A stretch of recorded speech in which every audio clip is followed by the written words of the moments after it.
castigo meus pensamentos. Quando olho e vejo a luz cruel do dia, tanto o estéril lutar, tanta agonia, e inúteis tantos ásperos tormentos. Tu, ao menos abafas os lamentos, que se exalam da trágica enxovia, o eterno mal que ruge e desvaria, em ti descansa e esquece alguns momentos.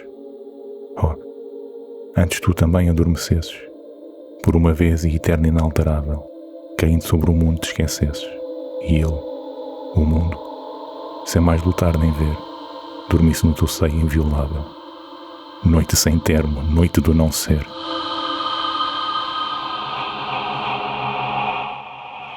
But darkness is not empty. It shelters fate, exile, memory, and longing.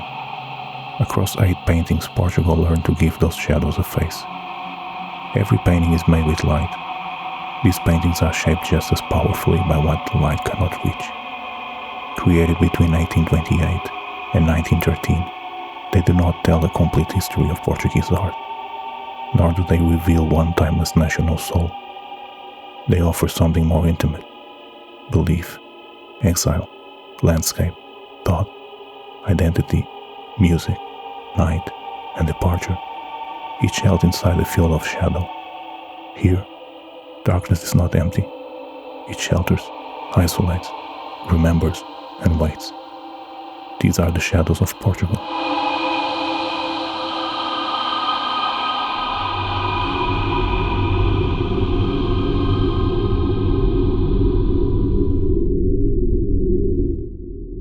In 1828, the Portuguese painter Domingos Sequeira, then living in exile in Rome and nearing the end of his life, painted a Duração dos Magos, a Duration of the Magi.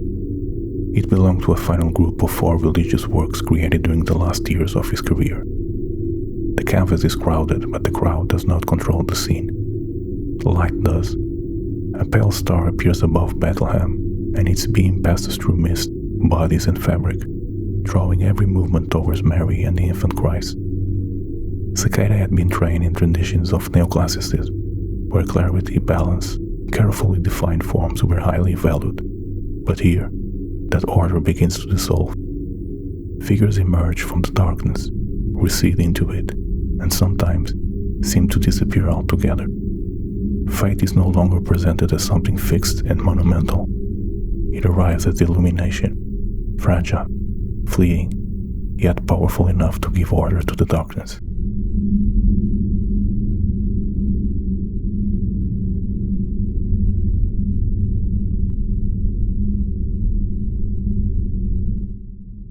"25 years later, sacred illumination gives way to the uncertain light of exile. Francisco Metras turns to Luís de Camões, widely regarded as Portugal's greatest poet. His masterpiece, Os Lusíadas, is an epic poem about Portugal's voyages across the oceans, blending history, mythology, and the dangers of discovery.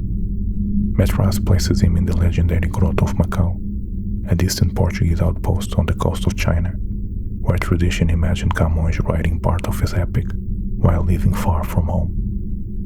The sword lies abandoned on the ground. The pen is suspended above the page. Beside him sits João, traditionally remembered as Camões' enslaved Javanese companion, his gaze lowered. Some art historians have proposed that Camões' face may also contain the features of Metras himself.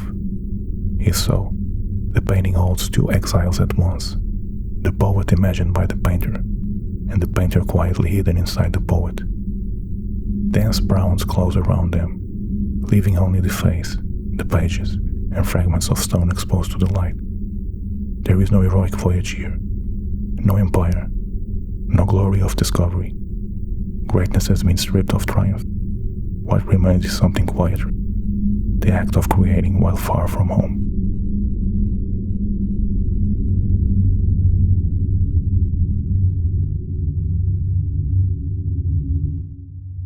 There is no hero here, no legend, only the fields of Belém, a countryside landscape just outside Lisbon at the end of the day.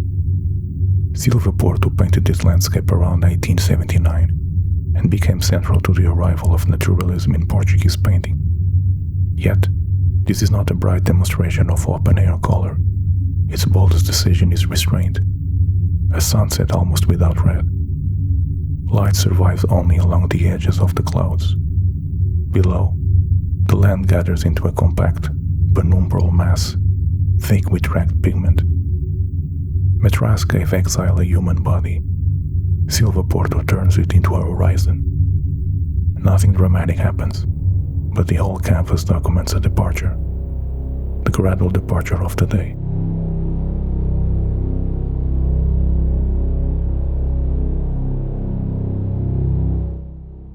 Ten years later, the horizon contracts into a face. We began this journey with the words of Antero Quental. Now we meet the man himself, a poet, philosopher, and one of the leading figures of Portugal's intellectual life. Quental belonged to a generation of writers who challenged old traditions and called for new ideas about society, culture, and modernity. Columbano removes almost everything that might explain him. There is no library, no desk, no emblem of learning. The background darkens completely. What remains is the pale face, all bone, eyes, and thought. Quental died 2 years after this portrait was painted. It is tempting to read that ending backwards, as if Columbano had painted a prophecy. But the portrait refuses so simple a conclusion. It shows no future. Give us only the concentrated presence of a mind, and leave us alone with it.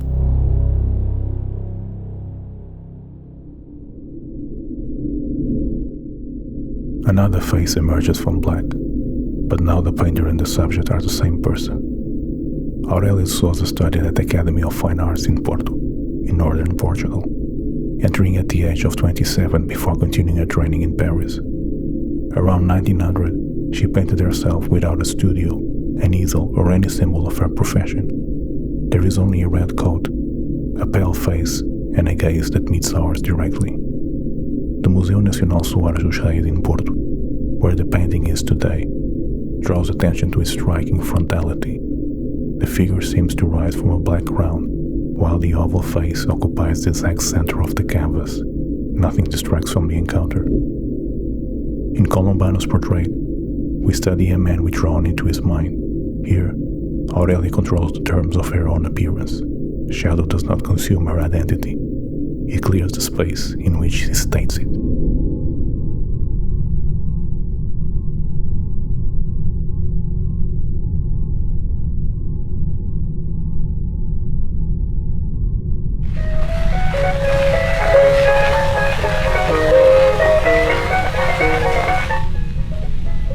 Later, Shadow enters a real room in Lisbon and acquires a sound. José Malhoa completed o Fado with the participation of the fadista Amâncio and his companion Adelaide da Facada. They were not anonymous studio models. Their presence connected the painting to the working class and marginal world of Lisbon in which Fado, a music of longing and loss, was taking shape. Amâncio bends over the Portuguese guitar. Adelaide listens beside him. The room is cramped, the light low, the silence around the notes almost physical. Malhoa does not paint a concert, he paints absorption, the instant a song changes the size of a room. Private melancholy becomes a shared performance, and shadow becomes part of one of the earliest enduring images of Fado.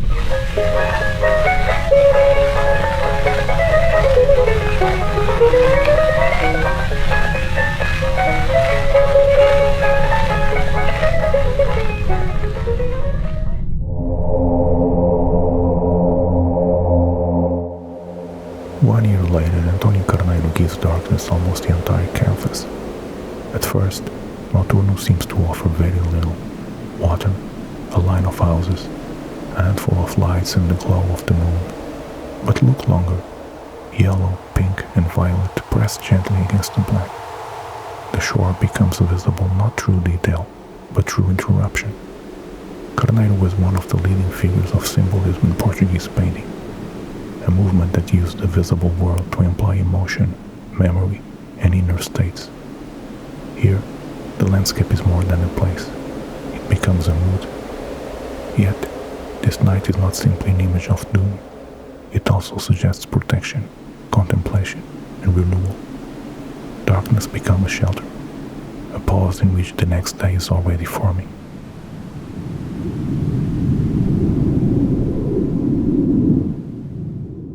Portugal, where history had long been shaped by the sea, the sailor was more than a figure of work. He was also a figure of departure, absence, and uncertain return. O Marinheiro, the sailor, is a triptych. In the side panels, work continues among ropes, masts, and sails, while other figures pause in moments of rest. At the center, figures gather in a scene that seems to hold both arrival and farewell. The direction of the journey remains uncertain. That ambiguity gives the painting its force. For a sailor's family, the same pier can mean return or separation. Relief and fear can inhabit the same gesture. Here, shadow is no longer mainly a color.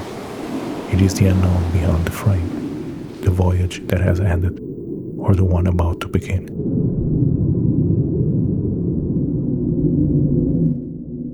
We began beneath a star and end beside a ship, where no one can say with confidence whether the journey is beginning or over. Between them distance surrounded the poet. Dusk consumed the landscape. Two faces emerged from darkness. A guitar sounded. Night sheltered the shore. These works do not offer a single definition of Portugal. They show artists using shadow to hold opposite truths in the same image: faith and doubt, exile and creation, weakness and defiance, solitude and song, arrival and departure. Here, light does not conquer darkness, it negotiates with it, because darkness is not where vision ends, it is where attention begins.